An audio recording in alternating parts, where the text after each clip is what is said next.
Bismillahirrahmanirrahim. Alhamdulillahi rabbil alamin wal aqibatu lil muttaqin wala udwana illa 'alal zalimin. Ashhadu an la ilaha illallah wahdahu la syarika lah wa ashhadu anna sayyidana Muhammadan abduhu wa rasuluhu la nabiyya ba'dah.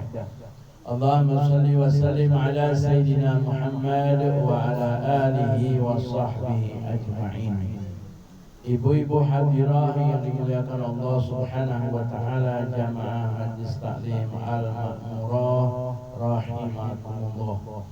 Alhamdulillah wa syukurillah, setelah kita sama-sama membacakan ziyadatul doa, yaitu berupa bacaan surat Yasin yang diawali dengan tawassul dan ditutup dengan pembacaan tahlil, tahmid dan tasbih, yang pada kesempatan kali dalam rangka memperingati haulnya almarhumah Ibu Hajah Roqiyah binti Haji Muhammad Jinan.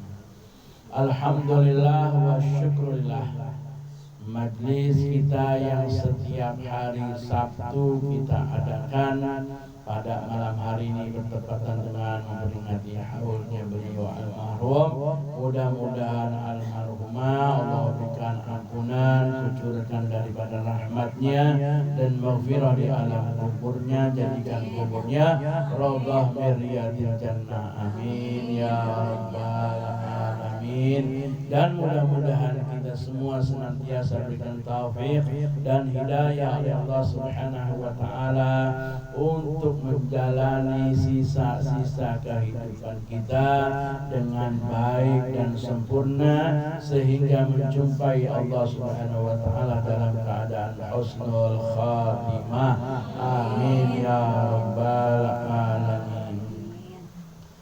Ibu hadirah yang dimuliakan Allah subhanahu wa ta'ala, kehidupan dan kematian suatu yang misteri.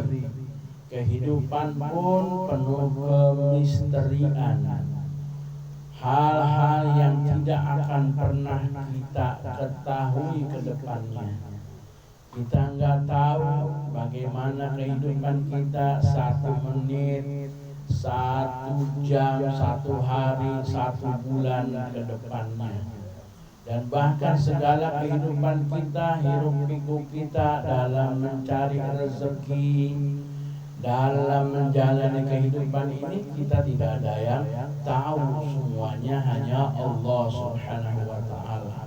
Jauh-jauh hari sebelumnya Allah subhanahu wa ta'ala telah menentukan, bahkan sebelum kita berada di bumi, yaitu semenjak kita umur 4 bulan di kandungan ibu kita. Kita sudah ditentukan daripada umur kita, rezeki kita, jodoh kita, kematian dan ajal kita, semuanya sudah ditentukan.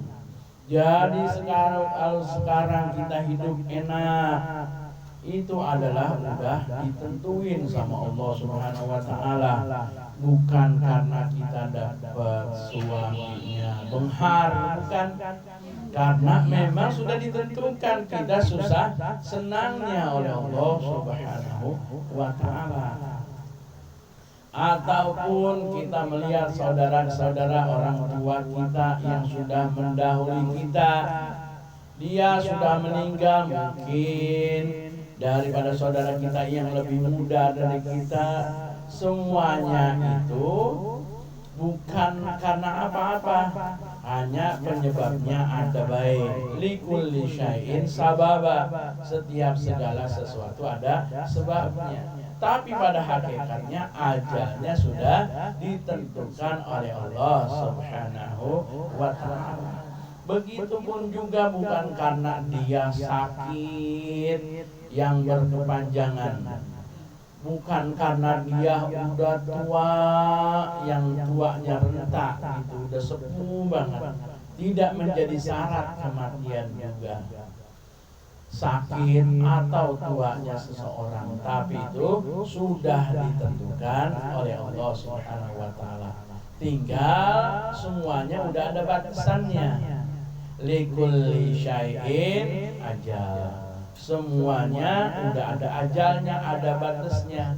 Fa idza jaa ajaluhum la yastakhiruna sa'atan wa la yastaqdimun.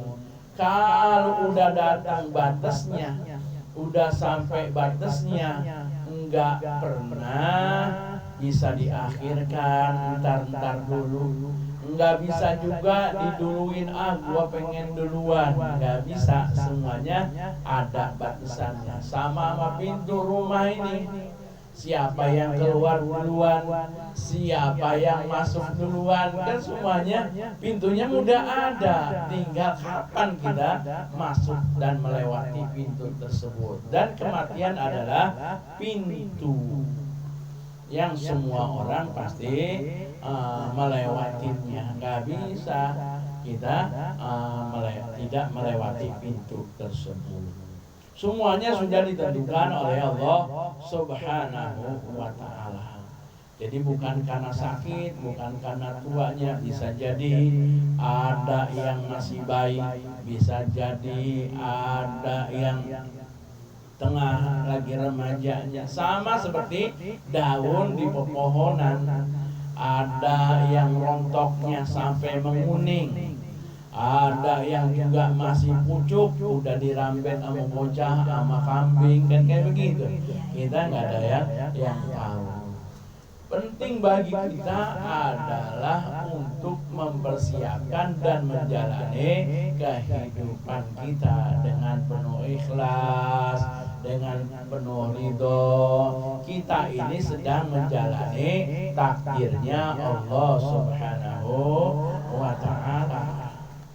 Dan jalanin kehidupan ini, yang mudah-mudahan takdirnya kita ditakdirkan dengan takdir yang baik dan senang. Amin ya rabbal alamin. Itu yang kita pengen semua dari manusia. Hidup sehat, hidup senang, hidup bahagia. Kemudian kalaupun kita mati, husnul khotimah, masuk surga. Itu idealnya. Tapi itu semua harus kita persiapkan dengan amal ibadah kita. Nah, sekarang udah tanggal 2 bulan Muharram. Itu kita jadikan momentum Muharram ini sebagai perubahan diri kita. Kita Islamnya dari kecil, ya. Emak bapak kita, uyut kita, semuanya Islam. Kita pun harus berubah. Jangan yang penting mah Islam, harus ada perubahan dalam Islam kita. Jangan terpampang di KTP kita Islam doang, tapi kesehariannya jauh daripada Islam. Kehidupannya ngikutin orang barat, ya, yang lupa daripada doa. Kalau kita makan doa, mau keluar rumah doa, mau pakai baju doa, masuk rumah doa, semuanya doa. Supaya apa? Kita diberikan keselamatan, dihindari dari kesusahan dan daripada musibah. Itu Islam itu banyak aturan. Jadi Islam itu adalah nasihat. Ad-dinu an-nasihah. Agama itu nasihat yang setiap hari harus kita nasihatin diri kita. Yang nasihatin adalah agama. Kalau orang yang tak beragama, nggak ada aturan. Islam itu banyak aturannya. Hidup bertetangga harus begini, bergaul dengan tetangga seperti ini, bergaul dengan yang bukan mahramnya seperti ini. Udah diajarkan semua di dalam majlis taklim. Makanya kita harus memperbaiki diri kita melalui majlis taklim. Orang yang keberuntungan yang paling beruntung bagi seseorang yang dia dalam kehidupannya setiap hari dia bisa menghadiri majlis taklim. Dia bisa menjadikan nasihat buat dirinya. Agama jadi pembicaraannya. Apa itu semenit, apa itu 2 menit buat kita, buat suami istri kita, buat anak menantu kita. Sehari-hari kita ada pembicaraan agama supaya kita saling nasihat menasehati. Kalau nggak ada nasihat lisan, yang akhirnya manusia menjadi rugi. Almarhumah yang telah meninggalkan kita sampai wafatnya pun udah 2 tahunnya masih menjadikan orang mendapatkan pahala. Bisa hadir, bisa baca Quran, bisa baca Yasin, bisa silaturahim. Berarti kan pahalanya, ganjarannya sampai ke almarhumah. Kenapa? Karena memiliki dari anak yang saleh dan salehah. Dalam Al-Quran dikatakan wa kana abuhuma sholihah. Itu dalam surah Al-Kahfi. Wa kana abuhuma sholihah. Karena kedua orang tuanya soleh. Karena kedua orang tua yang soleh jadi cermin menjadi anak yang soleh. Dari kesolehan orang tua dulu. Jangan makanya kita ibu-ibu yang sudah punya anak, yang sudah punya cucu, ciptakan jadi anak dan cucu keturunan kita menjadi yang soleh. Dilihat dari kita, karena jadi cerminnya. Ibaratnya jadi kaca. Bagaimana anak kita melihat kita, bagaimana cucu kita melihat kita. Kalau yang jadi orang tuanya rajin ke majelis, rajin sujud, rajin sholawat, rajin istighfar, baca Quran, setiap hari tuh anaknya ditontonin sama kelakuan kita yang baca Qurannya, baca daripada sholawat dan lain sebagainya yang agama, sujudnya, sholatnya, akhirnya anak cucunya biasa kelihatan. Gitu. Kita ciptakan lingkungan kita. Wa kana abuhuma sholihah. Karena kedua orang tuanya soleh keberadaannya. Ini akan menentukan kesolehan anak cucu kita. Jangan sampai biarin kita ada suara azan, kitanya masih kenceng megang HP-nya. Kitanya masih di depan TV nonton Indosiarnya. Bagaimana itu? Ya, terus anaknya ngikut. Kita cuma sekedar nyuruh, ayo dong, buruan ke musola, no, udah azan. Tapi kita nyuruhnya depan TV. Bagusnya apa? Kitanya udah mau kenaan gitu. Lo mah laki sono ke musola, emak mah di sini aja di rumah sama emak lo, kan kayak begitu enak jadinya. Jadi dalam keluarga itu saling mendukung untuk amal soleh dan menciptakan kesolehan. Jangan sampai kita sendiri masih asik dengan kehidupan kita. Jadi sekarang waktunya untuk berubah. Rubahlah untuk kebaikan selagi ada waktu. Jangan menunggu untuk kebaikan itu nunggu waktu. Ntar aja dah, ntar gigu, ntar pas Lebaran mah ya puasa pada semangat dah ibadah. Belum tentu kita sampai puasa sampai Lebarannya. Mumpung ada waktu, buru-buru kita berubah. Kata Nabi, ajilu bis sholah qabla al-fawud. Buru-buru segera salat sebelum habis waktunya. Wa ajilu bit taubah, dan buru-buru untuk taubat qablal maut, sebelum datang kematian. Jadi intinya berubahlah selagi ada waktu. Jangan berubah itu nunggu waktu. Karena waktu kematian itu pasti datang. Dan datangnya kadang tiba-tiba, itu yang kita khawatirkan. Mudah-mudahan kita semua sehat panjang umur, amin ya rabbal alamin. Alhamdulillah, pada kesempatan sore hari ini kita masih berdoa dan mendoakan orang tua. Ini adalah salah satu jalan kita untuk mendapatkan rezeki. Nabi Shallallahu Alaihi Wasallam pernah bersabda, "Idza tarakal abdu," apabila telah meninggalkan seorang hamba. Meninggalkan apa? Ad-du'a lil walidain, doa buat orang tuanya, yang qati'u anhu rizqah, maka akan terputus dari orang tersebut rezekinya.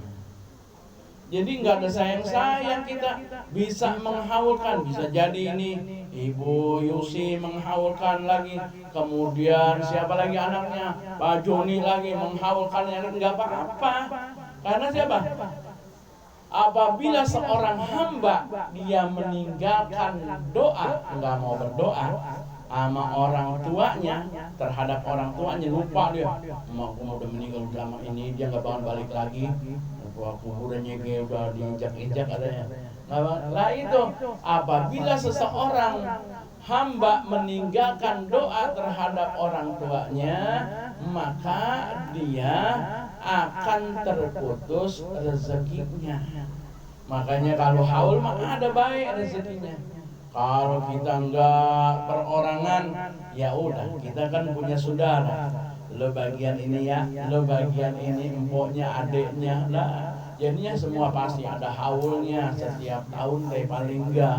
Apalagi bisa hadir setiap hari Jumat berziarah ke makam orang tuanya. Setiap malam Jumat dia kirimin baca Yasin. Setiap habis sholatnya enggak lupa mendoakan orang tuanya. Udah rezekinya ngucur terus. Jangan sampai kita lupa ngedoain orang tua kita. Bisa jadi nih, kalau lagi seret-seret rezeki kita ini susah banget rezeki ya, makin habis kayaknya nggak kebagian. Lah ingat, buru-buru ziarah orang tua, buru-buru setiap sholat lupa, jangan lupa kita ngedoain orang tua. Itu adalah pembuka rezeki. Kalau itu pembuka rezeki buat kita, kalau masih ada, kalau udah nggak ada, apalagi masih adanya. Kalau kemarin saya dapat share-sharean, ya Allah, itu anaknya perempuan dua-duanya, emaknya kirang umurnya 74 tahun. Itu dititipin di tempat panti asuhan ya. Ya Allah, iya lansia, teganya sampai tanda tangan. Itu anak kedua orang tuh udah seumuran kita, udah sebaya gitu, umuran 30-40 anaknya. Biarin ntar ke dia gitu kesalahnya. Lah iya, apa tanda tangannya sampai? Kata dinasehatin sama pengurusnya, pengurus geria panti asuhan itu. Ibu ini punya orang tuanya masih punya anak. Panti asuhan itu nerima orang jompo yang nggak ada keluarganya. Ini mah dianterin sama anaknya dua. Sadar anaknya, dalam keadaan sadar, nggak berantem berdua-dua. Kata panti asuhan, tanda tangan ya Bu, di atas materai, tanda tangan sampai meninggalnya pun nggak dikabarin, nggak apa-apa katanya. Iya, nggak apa-apa. Itu mah nauzubillah, kita kayak begitu, punya keturunan kayak begitu, namanya ngebuang. Iya, ngebuang orang tua. Sama aja di negeri Jepang yang nggak punya agama. Iya, yang setiap udah punya orang tua ditaruh di hutan di mana gitu ya. Nah ini mah cuma cara baiknya. Itu nanti tuh di-share video yang kayak gitu ke ibu-ibu biar pada sadar semuanya. Ya Allah, dilihat, kasih tahu anak keturunan kita jangan sampai ada yang kayak gitu. Bahkan dianya orangnya pakai jilbab, kelihatannya mah iya bener. Iya benar, supaya nggak ribut kali dia berdua-dua gitu. Iya kan cuman emak aja yang namanya ngasuh anak sampai 5, 7 ini. Kongjinan berapa anaknya itu kan? Lah banyak banget. Kongjinan mah masih saudara sama guru saya Ustadz Taufik di Pilar. Itu iya anaknya sampai 16. Itu coba Ustadz Taufik. Ini memang keturunan banyak gitu. Luar biasa, kita ngeri banget melihatnya kayak begitu. Makanya kita bersyukur dan mari kita ciptakan kesolehan buat anak-anak kita mulai dari kita. Wa kana abuhuma sholihah. Karena kedua orang tuanya soleh, nanti anaknya pun akan ikut soleh. Orang tua ada cerminan buat anak kita. Wallahu a'lam bishawab. Itu sekedar daripada kalimat takziah pada kesempatan siang hari ini, dan mari kita tutup dengan doa.